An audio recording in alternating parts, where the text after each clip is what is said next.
दोस्तों, आज से हम लोग शुरू करते हैं घटना चक्र जो है उसका करंट अफेयर्स। तो सबसे पहले आते हैं राष्ट्रीय परिदृश्य करंट नोट्स, देश की राजनीतिक, सामाजिक, धार्मिक, शैक्षणिक घटनाओं एवं विभिन्न मंत्रालयों की घटनाओं पर नज़र। तो सबसे पहले 16वां राष्ट्रपति चुनाव। भारतीय संविधान के अनुच्छेद 62 में प्रावधान है कि पदासीन राष्ट्रपति का कार्यकाल समाप्त होने से पहले ही नए राष्ट्रपति के निर्वाचन की प्रक्रिया पूर्ण होनी चाहिए। ये अनुच्छेद 62 में है। भारत के राष्ट्रपति के रूप में रामनाथ कोविंद का कार्यकाल 25 जुलाई 2022 को समाप्त हो गया। उक्त तथ्य को ध्यान में रखते हुए भारत के नए राष्ट्रपति व्यक्ति के रूप में 15वें निर्वाचन के लिए 16वें राष्ट्रपति चुनाव संबंधी अधिसूचना 15 जून 2022 को जारी की गई। लोकसभा के महासचिव पीसी मोदी को निर्वाचन अधिकारी नियुक्त किया गया। 18 जुलाई 2022 को राष्ट्रपति चुनाव संपन्न हुआ तथा 21 जुलाई 2022 को परिणाम घोषित हुआ। 16वें राष्ट्रपति चुनाव हेतु अभ्यर्थी वापस लेने के उपरांत अंततः दो प्रत्याशी द्रौपदी मुर्मू एवं यशवंत सिन्हा शेष रह गए।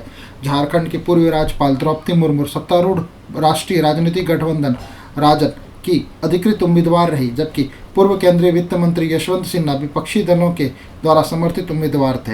मतदान कराने हेतु अर्ह कुल 4796 मतदाता, 771 सांसद एवं 4025 विधायक में से 99% से अधिक मतदाताओं ने अपने मताधिकार का प्रयोग किया और 4 दौर के मतदान के उपरांत द्रौपदी मुर्मू को 6,76,836 मूल्य के 2824 वोट प्राप्त हुए, जबकि यशवंत सिन्हा को 1877 वोट प्राप्त हुए, जिनका मूल्य 3,80,173 था। कुल 53 मत अवैध इनवैलिड घोषित किए गए। द्रौपदी मुर्मू को कुल वैध मतों का 64.03% मत प्राप्त हुआ। इस प्रकार द्रौपदी मुर्मू भारत की 15वीं राष्ट्रपति निर्वाचित हुई। 25 जुलाई 2022 को सर्वोच्च न्यायालय के मुख्य न्यायाधीश एन वी रमना ने द्रौपदी मुर्मू को भारत के नए राष्ट्रपति के रूप में शपथ दिलाई। द्रौपदी मुर्मू का जन्म 20 जून 1958 को ओडिशा के मयूरभंज जिले में हुआ था। वह संथाल जनजाति से है तथा जनजाति समुदाय से राष्ट्रपति बनने वाली पहली व्यक्ति है। प्रतिभा देव सिंह पाटिल के बाद यह भारत की राष्ट्रपति बनने वाली दूसरी महिला है। वह भारत में राष्ट्रपति के पद पर आसीन होने वाली सबसे युवा 64 वर्षीय व्यक्ति है। वह भारत की पहली ऐसी राष्ट्रपति है जिसका जन्म देश के स्वतंत्रता के बाद हुआ है। बुरहानपुर पहला हर घर जल प्रमाणित जिला। 22 जुलाई 2022 को मध्य प्रदेश के बुरहानपुर जिला देश का पहला हर घर जल प्रमाणित जिला बन गया। गैर मतलब है कि जिले के सभी 254 गाँवों में 1,01,905 ग्रामीण घरों में कार्यात्मक घरेलू नल कनेक्शन यानी कि फंक्शनल हाउसहोल्ड टैप कनेक्शन को उपलब्ध कराया गया है। इसके साथ ही 640 स्कूलों, 547 आंगनवाड़ी केंद्रों और 440 अन्य सार्वजनिक स्थलों में भी नल से जल उपलब्ध कराया गया। उल्लेखनीय है कि जिले के 254 गाँवों में से प्रत्येक गांव के लोगों ने ग्राम सभाओं द्वारा पारित एक प्रस्ताव के माध्यम से अपने गांव को हर घर जल घोषित किया। सभी 254 गाँव में ग्राम जल और स्वच्छता समिति, विलेज वाटर और सैनिटाइजेशन कमेटी का गठन किया गया। ज्ञातव्य है कि 15 अगस्त 2019 को 73वें स्वतंत्रता दिवस के अवसर पर प्रधानमंत्री नरेंद्र मोदी ने लाल किले से अपने स्वतंत्रता दिवस के संशोधन में जल जीवन मिशन की घोषणा की थी। उल्लेखनीय है कि अगस्त 2019 से ही भारत सरकार राज्यों की भागीदारी में जल जीवन मिशन हर घर जल को कार्यान्वित कर रही है। इसका उद्देश्य वर्ष 2024 तक ग्रामीण भारत के सभी घरों में व्यक्तिगत नल कनेक्शनों के माध्यम से सुरक्षित एवं पर्याप्त पेयजल उपलब्ध कराना है। अब आते हैं भारत नवाचार सूचकांक 2021 में। 21 जुलाई 2022 को नीति आयोग द्वारा भारत नवाचार सूचकांक 2021 इंडिया इनोवेटिव इंडेक्स जारी किया गया। यह इस सूचकांक का तृतीय संस्करण है। इस रिपोर्ट को तैयार करने में गुरुग्राम स्थित इंस्टीट्यूट फॉर कॉम्पिटिटिवनेस IFC भागीदार के रूप में शामिल रहा। इस सूचकांक के माध्यम से नवाचार को प्रोत्साहन देने में राज्यों के परिवेश को अनुकूलता तथा उनके नवाचार कार्यक्रम के परिणाम दोनों का परीक्षण किया गया। इस सूचकांक में भारत के सभी 28 राज्य तथा 8 केंद्र शासित प्रदेशों को शामिल किया गया। राज्यों और केंद्र शासित प्रदेशों को निम्न 3 श्रेणियों में वर्गीकृत किया गया: बड़े राज्य, उत्तर पूर्वी पहाड़ी राज्य, केंद्र शासित प्रदेश, शहरी राज्य। इस सूचकांक को निम्न 2 आयामों में के अंतर्गत सूचीबद्ध किया गया: इन्वेलर्स। इस सूचकांक के नवाचार हेतु किए गए निवेश को इनेबलर्स के माध्यम से मापा गया और 5 इनेबलर स्तंभ निवेश को मापते हैं। प्रदर्शन किसी अर्थव्यवस्था के अंतर्गत संचालित नवाचार संबंधी गतिविधियों के परिणाम को इस शीर्षक के तहत शामिल किया गया। 2 प्रदर्शन स्तंभ परिणाम को मापते हैं। भारत नवाचार सूचकांक 2021 के फ्रेमवर्क संयोजन में कुल 66 संकेतक इनेबल के तहत 50 एवं परफॉर्मेंस के तहत 16 संकेतक शामिल हैं। भारत नवाचार सूचकांक 2021 शीर्ष 5 बड़े राज्य हैं। कर्नाटक, इनका स्कोर 18.1, तेलंगाना 17.66, हरियाणा 16.35, महाराष्ट्र 16.06, तमिलनाडु 15.69। बड़े राज्यों में उत्तर प्रदेश का 7वां स्थान, स्कोर 14.22। बड़े राज्यों में बिहार 15वें स्थान पर, स्कोर 11.58। और नवाचार सूचकांक 2021 में शीर्ष 5 उत्तर पूर्वी पहाड़ी राज्यों में मणिपुर, उत्तराखंड, मेघालय, अरुणाचल प्रदेश और हिमाचल प्रदेश। भारत नवाचार सूचकांक 2021 में शीर्ष 5 केंद्र शासित प्रदेश एवं शहरी राज्य चंडीगढ़, दिल्ली, अंडमान निकोबार, पांडिचेरी और गोवा। इंडियन इनोवेशन इंडेक्स 2021 में बड़े राज्यों में छत्तीसगढ़ अंतिम स्थान पर है। उत्तर पूर्वी एवं पहाड़ी राज्यों में नागालैंड का अंतिम 10वां स्थान है। केंद्र शासित प्रदेश एवं शहरी राज्य श्रेणी में लद्दाख का अंतिम 9वां स्थान है। बुंदेलखंड एक्सप्रेस 16 जुलाई 2022 को प्रधानमंत्री नरेंद्र मोदी ने उत्तर प्रदेश के जौलाना जिले के ओरई तहसील के कैथोरी गांव में बुंदेलखंड एक्सप्रेसवे का उद्घाटन किया। विदित हो कि राष्ट्रपति द्वारा 29 फरवरी 2020 को इस एक्सप्रेसवे का शिलान्यास किया गया था। इस एक्सप्रेसवे का निर्माण उत्तर प्रदेश एक्सप्रेसवे औद्योगिक विकास प्राधिकरण के तत्वावधान में किया गया। इसकी कुल लंबाई 2,96,070 किलोमीटर है। गैर मतलब है कि यह 4 लेन वाले एक्सप्रेसवे का निर्माण लगभग 14,850 करोड़ रुपए की लागत से किया गया है। भविष्य में इसे 6 लेन तक भी विस्तारित किया जा सकता है।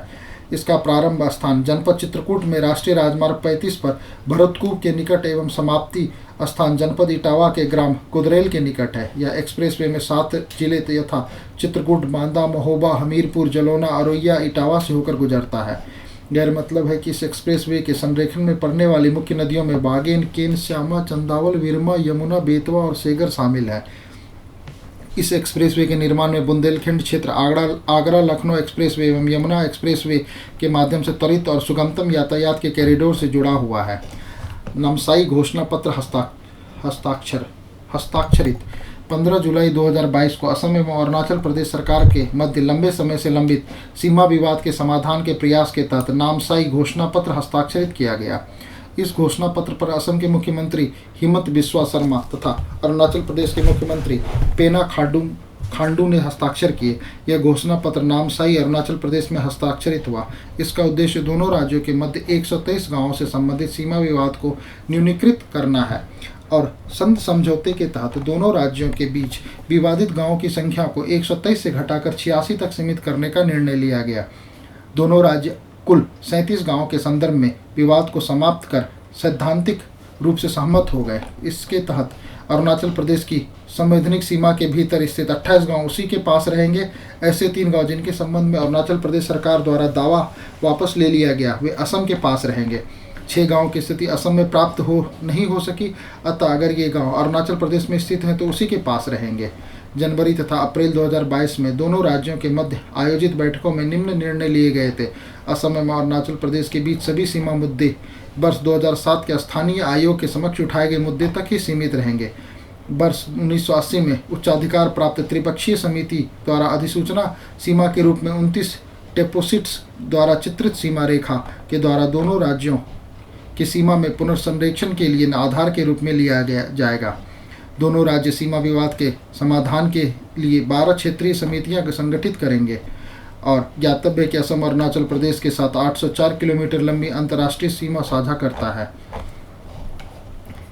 NIRF इंडिया रैंकिंग्स 2022 15 जुलाई 2022 को केंद्रीय शिक्षा मंत्री धर्मेंद्र प्रधान ने national institute of ranking framework के अंतर्गत देश के उच्च शिक्षण संस्थानों में इंडिया रैंकिंग्स 2022 के रैंकिंग जारी की है।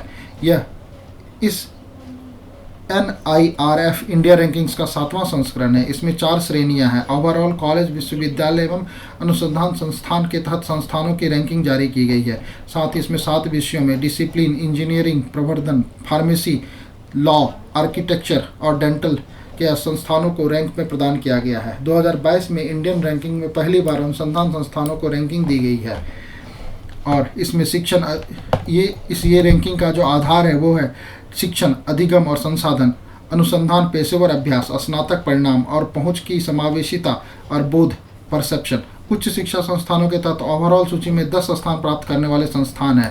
पहला आईआईटी मद्रास, दूसरा भारतीय विज्ञान संस्थान Bengaluru, IIT Bombay, IIT Delhi, IIT Kanpur, IIT Kharagpur, IIT Roorkee, IIT Guwahati, अखिल भारतीय आयुर्वेदिक संस्थान नई दिल्ली, जवाहरलाल नेहरू विश्वविद्यालय नई दिल्ली। उत्तर प्रदेश की स्थिति। इस रैंकिंग में समग्र श्रेणी में शीर्ष 10 में से उत्तर प्रदेश में केवल एक संस्थान आईआईटी कानपुर को मिला है और इस सूची में शीर्ष 100 में शामिल उत्तर प्रदेश के संस्थान इस तरह से हैं: IIT Kanpur, Banaras, Aligarh, BHU, MIT, King George Medical University, Baba Bhimrao Ambedkar University और शिव नाडार विश्वविद्यालय। और विभिन्न श्रेणियों में रैंकिंग। विश्वविद्यालय श्रेणी में भारतीय विज्ञान संस्थान बेंगलुरु को प्रथम, जवाहरलाल नेहरू विश्वविद्यालय नई दिल्ली को द्वितीय तथा जामिया मिलिया इस्लामिया को तीसरा स्थान प्राप्त हुआ है। दिल्ली में स्थित मिरांडा हाउस को कॉलेज श्रेणी के तहत शीर्ष स्थान प्राप्त हुआ है। अनुसंधान संस्थानों में श्रेणी में भारतीय विज्ञान संस्थान बेंगलुरु प्रथम स्थान पर रहा है। विभिन्न श्रेणियों में रैंकिंग। इंजीनियरिंग में प्रथम और द्वितीय स्थान क्रमशः आईआईटी मद्रास और आईआईटी दिल्ली को मिला है। प्रबंधन में आईआईएम अहमदाबाद को प्रथम और आईआईएम बेंगलुरु को दूसरा स्थान मिला है। वास्तुकला में 3 संस्थान आईआईटी रुड़की, एनआईटी कालीकट तथा आईआईटी खड़गपुर है। अखिल भारतीय आयुर्वेदिक संस्थान नई दिल्ली को चिकित्सा के क्षेत्र में शीर्ष स्थान प्राप्त हुआ है। फार्मेसी विषय में प्रथम स्थान जामिया हमदर्द को तथा द्वितीय स्थान national institute of pharmaceuticals education and research Hyderabad को मिला है। National law school of India university Bengaluru को विधि विषय के तहत प्रथम स्थान मिला है। दंत चिकित्सा के विषय में Savita institute of medical and technical science Chennai को प्रथम स्थान मिला है। यहाँ पर बिहार की स्थिति जो है वो इंडियन रैंकिंग 2022 के शीर्ष 100 में शामिल बिहार का एकमात्र संस्थान आईआईटी पटना जिसका 59वां रैंक है और समग्र रैंकिंग में 101 से 150 में national institute of technology Patna को भी स्थान मिला है। मिशन शक्ति 14 जुलाई 2022 को केंद्रीय महिला एवं बाल विकास मंत्रालय ने मिशन शक्ति योजना हेतु विस्तृत दिशा निर्देश जारी किए हैं। मिशन शक्ति के मानदंड 1 अप्रैल 2022 से लागू माने जाएंगे। इस मिशन को कार्यान्वयन 15वें वित्त आयोग की अवधि यथा वर्ष 2021-22 से 2025-26 के दौरान किया जाएगा। यह एक एकीकृत महिला सशक्तिकरण कार्यक्रम है जिसे महिलाओं की रक्षा, सुरक्षा और सशक्तिकरण हेतु और अम्ब्रेला योजना के रूप में शुरू किया जाएगा। इस मिशन की 2 उप योजनाएं यथा संबल और सामर्थ्य है। संबल महिलाओं की रक्षा और सुरक्षा हेतु, सामर्थ्य महिलाओं के सशक्तिकरण के लिए है। और इसी तरह इसमें नए घटक जैसे वन स्टॉप सेंटर, महिला हेल्पलाइन, बेटी बचाओ बेटी पढ़ाओ जैसी पूर्ववर्ती योजनाएं भी शामिल होंगी। और इन घटकों में उज्ज्वला, स्वधार गृह और कामकाजी महिला छात्रावास जैसी पूर्ववर्ती योजनाओं के संशोधन के साथ शामिल किया जाएगा। और इसके अंतर्गत इसमें नेशनल क्रैच स्कीम और प्रधानमंत्री मातृ वंदना योजना PMMVY को अब सामर्थ्य उप योजना में शामिल किया जाएगा। साथ ही साथ संबल उप योजना के तहत केंद्र सरकार द्वारा 100% वित्त पोषण प्रदान किया जाएगा और इसमें जो भागीदारी होगी केंद्र सरकारें और केंद्र शासित प्रदेशों के में संयुक्त रूप से 60 और 40% की होगी। राज्यों की स्टार्टअप रैंकिंग 2021 4 जुलाई 2022 को वाणिज्य एवं उद्योग मंत्री पीयूष गोयल ने राज्यों की स्टार्टअप रैंकिंग का 3रा संस्करण जारी किया गया। ये स्टार्टअप इकोसिस्टम का इस रैंकिंग के अंतर्गत राज्यों में स्टार्टअप इकोसिस्टम का मूल्यांकन किया गया। तो इसमें महत्वपूर्ण बात यह है कि केंद्रीय वाणिज्य और उद्योग मंत्रालय के तहत इसके एक विभाग है जो कि 2018 से ही स्टार्टअप रैंकिंग को आयोजित कर रहा है और रैंकिंग के प्रायोजन हेतु राज्यों, केंद्र शासित प्रदेशों और 5 श्रेणियों में वर्गीकृत किया गया है। सर्वश्रेष्ठ प्रदर्शनकर्ता, शीर्ष प्रदर्शनकर्ता, लीड्स, आकांक्षी लीडर्स और उभरती स्टार्टअप परिस्थितियां हैं। रैंकिंग अनुसार गुजरात और कर्नाटक राज्य की श्रेणी में सर्वश्रेष्ठ प्रदर्शनकर्ता परफॉर्मेंस चुने गए हैं। केरल, महाराष्ट्र, उड़ीसा, तेलंगाना राज्यों को शीर्ष प्रदर्शनकर्ता टॉप परफॉर्मर चुने गए हैं और केंद्रीय शासित प्रदेशों में पूर्वोत्तर राज्यों के संदर्भ में देखा जाए तो मेघालय सर्वोत्तम प्रदर्शनकर्ता चुना गया है और केंद्र शासित प्रदेशों एवं उत्तर पूर्वी राज्यों की श्रेणी में जम्मू कश्मीर को शीर्ष प्रदर्शनकर्ता चुना गया है। राज्यों की श्रेणी में असम, पंजाब, तमिलनाडु, उत्तराखंड और उत्तर प्रदेश लीडर्स की श्रेणी में चुने गए हैं। और केंद्र शासित प्रदेश पूर्वोत्तर राज्यों में अंडमान एवं निकोबार द्वीप समूह, अरुणाचल प्रदेश एवं गोवा लीडर्स की श्रेणी में नामित किए गए हैं। बिहार एवं आंध्र प्रदेश को उभरती स्टार्टअप परिस्थितियों के रूप में वर्गीकृत किया गया है। यानी कि यहाँ पर बिहार जो है उसको उभरती स्टार्टअप परिस्थितियों के रूप में अवार्ड मिला है। शायद दूसरा, इसमें मैं कंफर्म हूँ, ये दूसरा अवार्ड, दूसरा रैंक इन्हें मिला है। अग्निपथ एक नई रक्षा पद्धति भर्ती योजना 14 जून 2022 को केंद्रीय मंत्रिमंडल ने सशक्त बलों के में सेवा हेतु भारतीय युवाओं के लिए एक आकर्षक भर्ती योजना की मंजूरी दी है। इसका नाम अग्निपथ रखा है और इससे चुने गए योद्धा को अग्निवीर कहेंगे। ये अभी तक के भारतीय इतिहास में सबसे बड़े रक्षा श्रमबल सुधार के रूप में इसे देखा गया है। और इसमें इस योजना में सशस्त्र सेनाओं में 4 वर्ष के सेवा काल हेतु युवाओं की भर्ती निर्देशित करेगी। ये हालांकि इस योजना के तहत ग्रेजुएटी एवं पेंशन जैसे लाभ नहीं प्रदान किए जाएंगे। और अग्निपथ भारतीय सेवा के तीनों अंगों थल, वायु और नौसेना में क्रम से जहाज, वायु और नाविकों के पदों की भर्ती के लिए केंद्रीय रक्षा मंत्रिमंडल द्वारा लाई गई एक नई योजना है। अब इन पदों पर भर्ती के लिए संचालित होने वाले अन्य योजनाएं समाप्त हो जाएंगी। अब आते हैं इसके बारे में और जानकारी। अग्निपथ योजना अफसर रैंक के सैन्य कर्मियों के लिए नहीं है और उनकी भर्तियों के लिए मौजूदा अलग अलग प्रक्रियाएं चलती रहेगी। इस योजना के तहत 17.5 से 21 वर्ष की आयु के उम्मीदवार आवेदन पात्र होंगे और 2 वर्षों के दौरान सशस्त्र बलों में भर्ती संभव नहीं हो पाई। अतः इस तथ्यों को ध्यान में रखते हुए केंद्र सरकार ने 2022 की भर्ती चक्र हेतु एक बार की छूट, वन टाइम वेवियर देने का निर्णय लिया है कोरोना के कारण। और वर्ष 2022 के लिए भर्ती प्रक्रिया हेतु अधिकतम आयु 23 वर्ष की तय की गई है। और ज्ञातव्य है कि भारतीय नौसेना ने अग्निवीरों की भर्ती में महिलाओं को 20% तक आरक्षण देने का निर्णय लिया है। अग्निवीर 4 वर्षों की सेवा अवधि के लिए संबंधित सेवा अधिनियमों के तहत सशस्त्र बलों में नामांकित किए जाएंगे। और अग्निवीर अखिल भारतीय आधार पर ऑल इंडिया ऑल क्लास से होगी। और अग्निवीर सशस्त्र बलों की एक अन्य रैंक होगी जो किसी भी मौजूदा रैंक से भिन्न होगी। 4 वर्षों की सेवा पूरी होने पर 100% अग्निवीरों को सशस्त्र बलों में अस्थायी नामांकन हेतु आवेदन करने का अवसर प्रदान किया जाएगा। केवल विशिष्ट बैच के अधिकतम 25% अग्निवीरों को ही सशस्त्र बलों के रेगुलर कैडर में शामिल किया जाएगा। और 4 वर्षों की कार्यावधि पूरी होने पर अग्निवीरों को एकमुश्त सेवा निधि के पैकेज का भुगतान किया जाएगा। अग्निवीर के बारे में जितनी सारी जानकारी है, इस पर इतना सारा विवाद हुआ है, लोग इसके बारे में बहुत सारी चीज़ें जान गए हैं। एग्जाम के पॉइंट ऑफ व्यू से तो मुझे नहीं लगता इतना इंपॉर्टेंट है। तो खैर इससे आगे बढ़ते हैं, जिसमें क्या पैकेज मिलेगा, क्या इन हैंड्स रहेगा, क्या होगा, ये बहुत इंपॉर्टेंट नहीं है। आते हैं भारत गौरव के तहत देश की पहली निजी ट्रेन सेवा। 14 जून 2022 को भारतीय रेलवे द्वारा भारत गौरव योजना के तहत भारत की पहली निजी ट्रेन सेवा की शुरुआत की गई।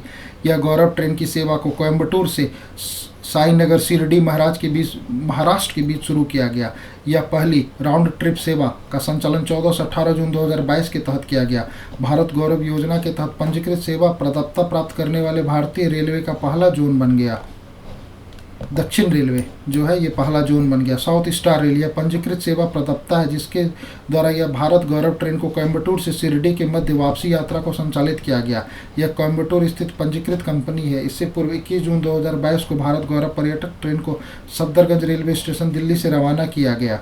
भारत और नेपाल को जोड़ने वाली यह पहली पर्यटक रेलगाड़ी है। रामायण सर्किट पर इस ट्रेन के संचालन के दौरान अयोध्या, नंदीग्राम, सीतामढ़ी, वाराणसी, प्रयागराज, चित्रकूट, पंचवटी, हम्पी, रामेश्वर, भद्राचलम जैसे लोकप्रिय स्थलों के अलावा पहली बार जनकपुर के कवर किया गया। उल्लेखनीय है कि नवंबर 2021 में एक ऐतिहासिक पहल के तहत भारतीय रेलवे ने निजी कंपनियों की विभिन्न विषय वस्तुओं पर आधारित भारत गौरव ट्रेनों के संचालन की अनुमति प्रदान की थी। और भारत गौरव ट्रेन मुख्य रूप से सेवा प्रदाताओं के द्वारा प्रबंधित विषय वस्तु आधारित टूरिस्ट सर्किट ट्रेनें होगी। और भारत गौरव ट्रेनें घरेलू पर्यटन को बढ़ावा देने के लिए देखो अपना देश के तहत केंद्र सरकार की पहल है। NHAI का सड़क निर्माण में गिनीज वर्ल्ड रिकॉर्ड रहा। 8 जून 2022 को केंद्रीय सड़क परिवहन के राजमार्ग मंत्री द्वारा जारी विज्ञप्ति के अनुसार NHAI भारतीय राष्ट्रीय राजमार्ग प्राधिकरण ने एस्फॉल्ट और बिटुमिनस कंक्रीट सड़क निर्माण में नया गिनीज बुक वर्ल्ड रिकॉर्ड बनाया। NHAI ने बिना रुके हुए कंटिन्यूसली विश्व की सबसे लंबी एस्फॉल्ट और बिटुमिनस कंक्रीट सड़कों का निर्माण करने में सफलता प्राप्त की। इस परियोजना का कार्यान्वयन NHAI एवं Rajpath Infracom private limited Pune द्वारा संयुक्त रूप से किया गया। इस सड़क का निर्माण NH 53 पर महाराष्ट्र से अमरावती और अकोला जिले के बीच किया गया। NH 53 पर एकल लेन में 84.40 किलोमीटर लंबी एस्फॉल्ट बिटुमिनस कंक्रीट सड़क का निर्माण 105 घंटे एवं 33 मिनट में किया गया। मंत्रालय के अनुसार सड़क निर्माण का कार्य 3 जून 2022 को सुबह 7:27 से शुरू हुआ और 7 जून 2022 को शाम 5 बजे पूरा कर लिया गया। ज्ञातव्य है कि इससे पूर्व बिना रुके विश्व की सबसे लंबी एस्फॉल्ट बिटुमिनस कंक्रीट सड़क का निर्माण का रिकॉर्ड दोहा, कतर के नाम पर गिनीज बुक वर्ल्ड रिकॉर्ड में वर्ष 2019 में दर्ज किया गया था। यानी कि अब हम लोग इन चीज़ों में दूसरे को पछाड़ रहे हैं। इसमें 25.275 किलोमीटर लंबी सड़क का निर्माण में कुल 10 दिन का समय लगा था, उन्होंने लगाया था, जबकि हमने उनसे कम समय लगाया, उनसे ज़्यादा लंबी सड़कें बनाई। 7 जून 2022 को राष्ट्रीय खाद्य सुरक्षा सूचकांक 2021 और 22। 7 जून 2022 को केंद्रीय स्वास्थ्य एवं परिवार कल्याण मंत्री डॉक्टर मनसुख मंडाविया द्वारा राज्य खाद्य सुरक्षा स्टेट फूड सेफ्टी इंडेक्स जारी किया गया। यह सूचकांक का चौथा संस्करण है और राष्ट्रीय खाद्य सुरक्षा सूचकांक को भारतीय खाद्य सुरक्षा और मानक प्राधिकरण फूड सेफ्टी एवं standard authority of India FSSAI द्वारा प्रति वर्ष जारी किया जाता है।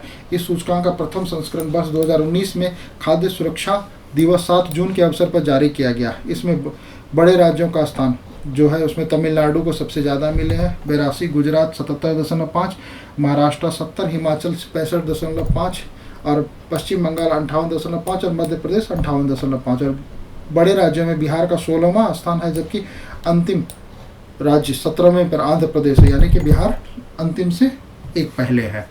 खैर ये आज का सारा टॉपिक था। कल इसी तरह के टॉपिक को लेकर मैं आऊँगा। वीडियो को देखने के लिए धन्यवाद।